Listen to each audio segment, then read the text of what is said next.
ലോക്സഭാ തെരഞ്ഞെടുപ്പിലുണ്ടായ തിരിച്ചടിയിൽ നിന്ന് ഇനിയും കരകയറാത്ത ബിജെപിക്ക് മുന്നിലേക്കാണ് കഴിഞ്ഞ ദിവസത്തെ വിവിധ സംസ്ഥാനങ്ങളിൽ നിന്നുള്ള നിയമസഭാ ഉപതെരഞ്ഞെടുപ്പ് ഫലമെത്തിയത്. കൃത്യമായ പദ്ധതിയുമായി മുന്നോട്ട് പോയില്ലെങ്കിൽ അടിപതറുമെന്ന് ബിജെപിക്കും വിപുലമായ ആസൂത്രണവും ഏകോപനവും ഉണ്ടെങ്കിൽ ഭരണപക്ഷത്തെ തറപറ്റിക്കാമെന്ന് ഇന്ത്യ സഖ്യത്തിനും തിരിച്ചറിവ് നൽകുന്നതായിരുന്നു ഉപതെരഞ്ഞെടുപ്പ് ഫലം.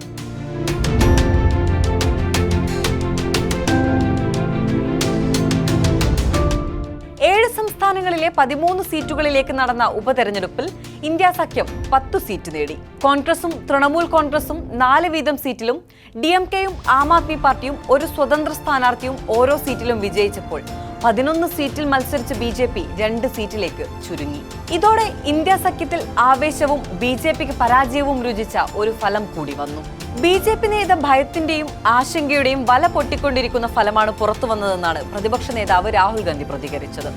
ഫലം ബിജെപിക്കെതിരെ ആയുധമാക്കുകയാണ് കോൺഗ്രസും ഇന്ത്യ സഖ്യവും എന്നതിൽ യാതൊരു തർക്കവുമില്ല.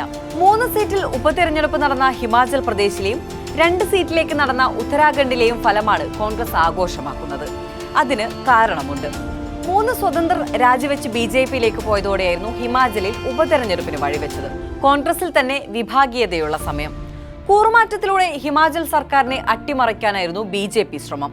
എന്നാൽ 3-ൽ 2 കോൺഗ്രസ് വിജയിച്ചതോടെ ആ ശ്രമം പാളി. നിയമസഭയിൽ കോൺഗ്രസിന്റെ അംഗബലം വീണ്ടും 40-ലേക്ക് എത്തി. സർക്കാരിന് തുടരാൻ ഇത് നൽകുന്ന ആത്മവിശ്വാസം ചെറുതല്ല. അടുത്തത് ഉത്തരാഖണ്ഡാണ്. ബിജെപി ശക്തി കേന്ദ്രമായ ബദ്രിനാഥും മംഗ്ലറുമാണ് ഉപതെരഞ്ഞെടുപ്പിനെ നേരിട്ടത്.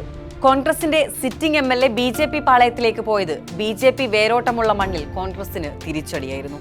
എന്നാൽ ഉപതെരഞ്ഞെടുപ്പിൽ ബദ്രിനാഥ് നിലനിർത്തിയെന്ന് മാത്രമല്ല, മംഗ്ലൂറിൽ BSPയിൽ നിന്ന് കോൺഗ്രസ് സീറ്റ് പിടിച്ചെടുക്കുകയും ചെയ്തു. ഇരട്ടി മധുരം.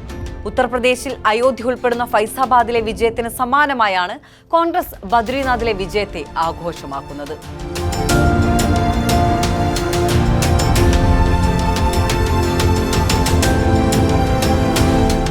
പശ്ചിമ ബംഗാളും മധ്യപ്രദേശുമാണ് തെരഞ്ഞെടുപ്പ് നടന്ന അടുത്ത 2 സംസ്ഥാനങ്ങൾ.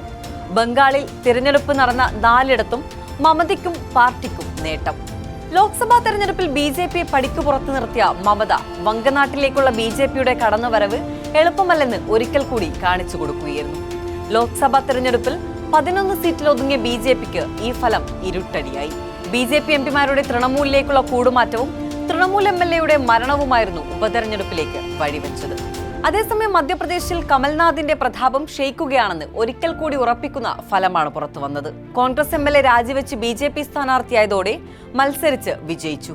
സംഘടന ശക്തിപ്പെടുത്തിയില്ലെങ്കിൽ മധ്യപ്രദേശിൽ കോൺഗ്രസിന്റെ തിരിച്ചുവരവ് ദുർഘടമായിരിക്കുമെന്ന് കാണിക്കുന്നതാണ് ഈ ഫലം.